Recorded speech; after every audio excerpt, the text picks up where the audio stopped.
Hello students, तो आइए एक और क्वेश्चन सॉल्व करते हैं।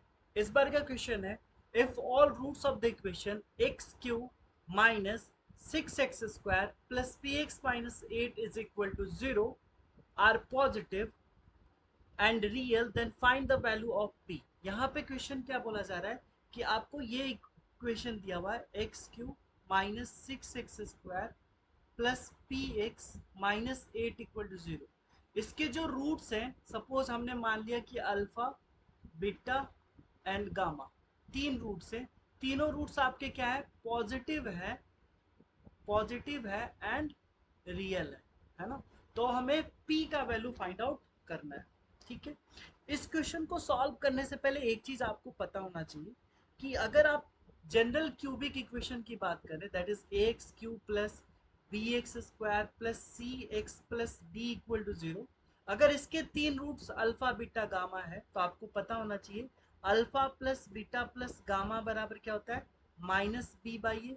यानी स्टार्ट होता है माइनस से, फिर प्लस, फिर माइनस चलता है। That means alpha beta plus beta gamma plus gamma delta is equal to क्या होता है, प्लस। देखो ये प्लस आ गया तो C by A, and alpha into beta into gamma, तो minus plus minus D by A. Correct है। हाँ, अब आप देखो, अगर आप ऊपर वाली इक्वेशन को देखोगे जो आपको क्वेश्चन गिवन है, तो यहाँ से alpha plus beta plus gamma कितना आ जाएगा, so alpha plus beta plus gamma आ जाएगा आपका 6। ठीक है, okay. And alpha beta plus beta gamma plus gamma alpha, इसका वैल्यू आप देखोगे तो क्या आएगा, तो यहाँ से देखना जरा, ये आ जाएगा आपका p, है ना, p बाई 1, सो अल्टीमेटली आपको p मिलेगा।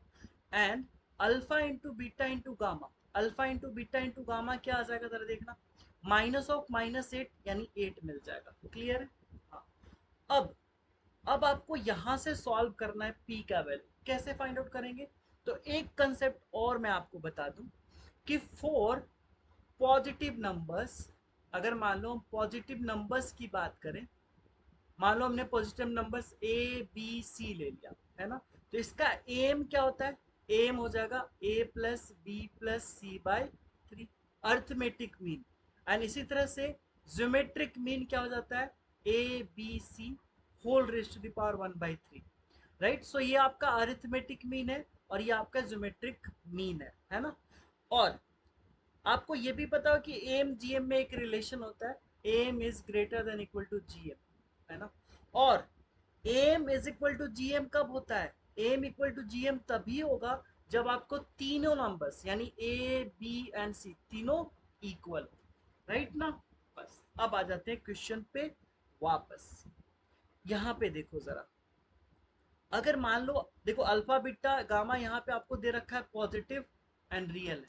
पॉजिटिव है, बस हमें पॉजिटिव से मतलब है, तो पॉजिटिव से मतलब है, तो अगर आप alpha beta and gamma, right, alpha beta and gamma को ले लो, alpha comma beta comma gamma, अगर इसका एम निकालोगे तो एम क्या हो जाएगा, alpha plus beta plus gamma by 3। Clear है क्या।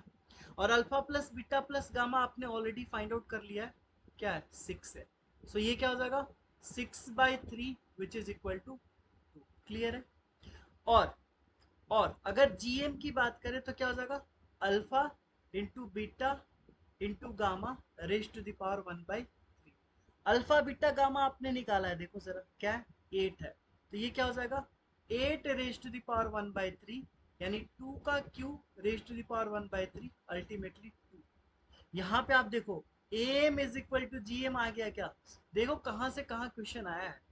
एम इज इक्वल टू यहाँ पे क्या आ गया, जी एम, और M equal to G M होगा, इसका मतलब क्या होगा, तीनों रूट्स इक्वल, यानी alpha is equal to beta is equal to gamma होना चाहिए।